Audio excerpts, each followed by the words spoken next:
Na manhã de 14 de outubro de 2025, a cidade de Itapetininga, no interior de São Paulo, foi abalada por um crime brutal que causou comoção em todo o país. Após dias de desaparecimento, o corpo da menina Maria Clara Aguirre Lisboa, de apenas 5 anos de idade, foi encontrado enterrado no quintal da própria casa onde vivia com a mãe e o padrasto. A Polícia Civil confirmou que os dois confessaram o assassinato da criança, um ato que chocou a comunidade e gerou revolta nas redes sociais e na imprensa nacional. A menina estava desaparecida havia quase 20 dias e familiares chegaram a fazer apelos emocionantes por informações que levassem ao seu paradeiro.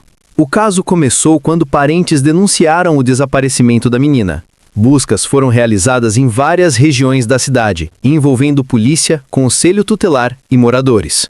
A suspeita aumentou quando informações contraditórias começaram a surgir nos depoimentos da mãe e do padrasto. Após diligências da polícia, o corpo da criança foi localizado enterrado nos fundos da residência, no bairro Jardim São Camilo. A área foi isolada para a perícia, e os suspeitos foram levados para a delegacia, onde acabaram confessando o crime. De acordo com informações divulgadas pela imprensa, os dois relataram que vinham tendo conflitos no relacionamento por causa da presença da criança. A investigação apontou que a menina era vista pelos dois como um problema dentro de casa. Essa justificativa gerou ainda mais indignação, já que a própria mãe deveria ser a responsável por proteger a filha. O padrasto também confessou participação direta na morte e no ato de enterrar o corpo no quintal, numa tentativa de ocultar o crime e evitar que fosse descoberto. A repercussão foi imediata. Moradores de Itapetininga ficaram revoltados com a crueldade do caso. Nas redes sociais, muitas pessoas exigiram justiça e prisão perpétua, mesmo sabendo que no Brasil não existe essa pena. A tragédia levantou debate sobre falhas na proteção infantil e alertas que poderiam ter evitado a morte. Prepare-se, porque nós vamos apresentar aqui um caso muito difícil, mas muito difícil.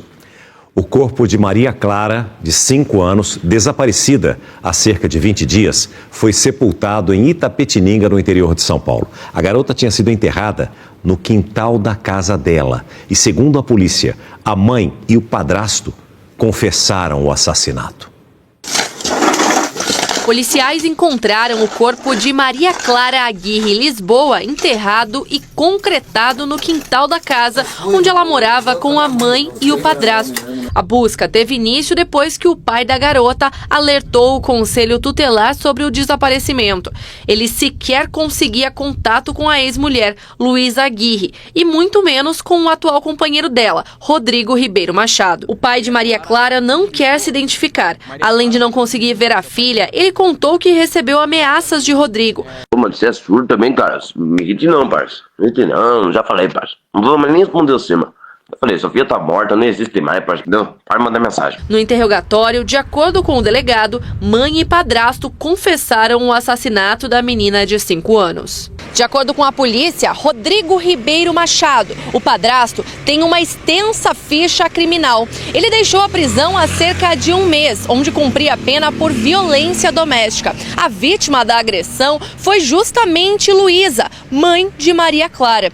Depois que ele deixou a cadeia, o casal reatou. Em depoimento, mãe e padrasto culparam a menina pelos problemas no relacionamento. Eles disseram que decidiram aplicar um castigo nela, que acabou na morte. O que deu a entender é que a menina já não era bem-vinda para o casal, para o núcleo familiar. Eles negam a intenção de matar, eles dizem terem se excedido nas agressões e a morte foi uma consequência. Nós não acreditamos nisso. Nós acreditamos que eles deliberadamente, em conjunto, agrediram a criança, cada um da sua maneira, e a partir do momento que essa criança veio a falecer, eles ocultaram o corpo para se furtar da responsabilidade penal.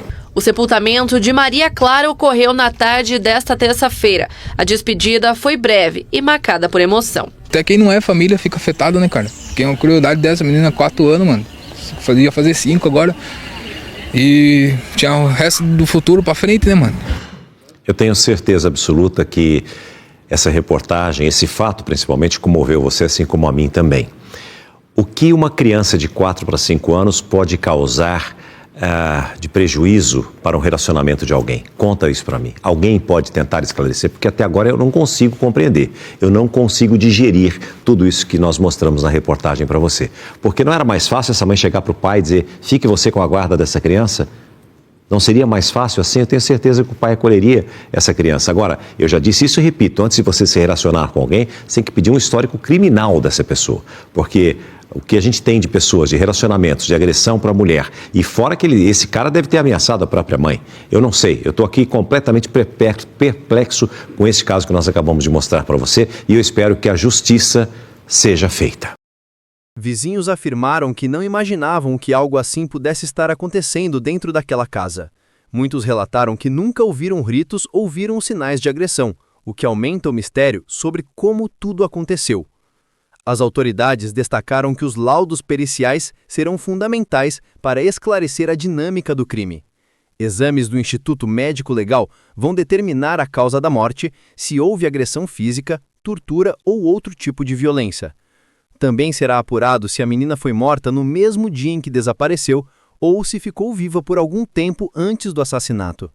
Ferramentas, vestígios no solo e objetos encontrados na casa foram recolhidos para análise.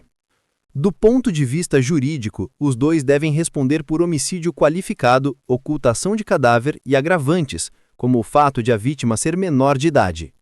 A confissão não livra os dois de uma possível condenação pesada, já que o Ministério Público deve denunciar o casal com base nas provas e depoimentos colhidos. Se o caso for a júri popular, os dois poderão enfrentar uma pena que pode ultrapassar 30 anos de prisão, dependendo da decisão dos jurados. O crime escancarou novamente um problema grave no país. Muitas crianças vivem em situações de vulnerabilidade dentro do próprio lar. Em diversos casos, os agressores não são estranhos, mas familiares, próximos, padrastos, madrastas ou até mesmo os próprios pais. Isso levanta uma reflexão dolorosa sobre como reforçar mecanismos de proteção para evitar tragédias como essa. Conselhos tutelares, escolas, vizinhos e órgãos públicos têm papel fundamental em identificar sinais de abuso ou negligência, mas muitas vezes os alertas não chegam a tempo. O caso de Maria Clara também reacendeu discussões sobre penas mais severas para crimes contra crianças. Muitas pessoas se manifestaram nas ruas e nas redes sociais pedindo mudanças nas leis para punir com mais rigor quem comete esse tipo de atrocidade. O sentimento geral da população é de revolta, impotência e desejo de justiça. O enterro da menina está cercado de forte comoção, com moradores levando flores e cartazes pedindo punição exemplar. A investigação continua para esclarecer todos os detalhes, inclusive se houve premeditação, se alguém mais sabia do crime ou ajudou a encobrir. A Justiça decretou a prisão temporária da mãe e do padrasto, que já estão em celas separadas para evitar qualquer tipo de comunicação. Enquanto isso, a cidade ainda tenta compreender como um crime tão cruel pôde acontecer dentro de uma casa aparentemente comum. A história de Maria Clara deixa uma ferida aberta e um alerta urgente. É preciso proteger melhor as crianças, ouvir sinais de alerta, fiscalizar denúncias e agir antes que seja tarde demais. O caso ficará marcado na memória de Itapetininga e do Brasil, como um símbolo de violência extrema contra uma criança indefesa. A sociedade acompanha com atenção e espera que a justiça seja feita para que crimes como esse não fiquem impunes e para que a dor se transforme em luta por mais proteção à infância.